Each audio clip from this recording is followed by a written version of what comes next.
বাড়ি ধুয়ে মুছে সব করেছেন সাফ সঞ্চারে অঙ্গ।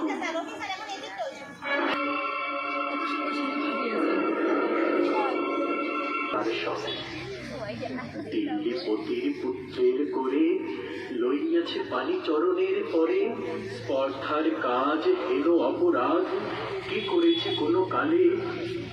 ভাবিতে ভাবিতে চিন্তার রেখা দেখা দিল তার ভালে।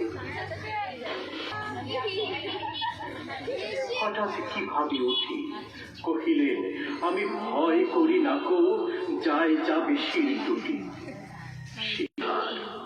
ভয় করি নাকো ধারি নাকো ধার, মনে আছে মোর পদ, বাদশা সুধালে শাস্ত্রের কথা শোনাবো অনর্গল। পরদিন প্রাতে বাদশার দূত শিক্ষকে ডাকি নিয়ে গেল কেল্লাতে। খাস কামরাতে যাবে শিক্ষকে ডাকি বাদশা কহেন, শুনুন জনাব তবে, পুত্র আমার আপনার কাছে সৌজন্য কি কিছু শিখিয়াছে? বরং শিখেছে বেয়াদবি আর গুরুজনে অবহেলা। নহিলে সেদিন দেখিলাম যাহা স্বয়ং সকাল বেলা। শিক্ষকগণ যাহাপানা আমি বুঝতে পারিনি হায়, কি কথা বলিতে আজকে আমায় ডেকেছেন নিরালায়।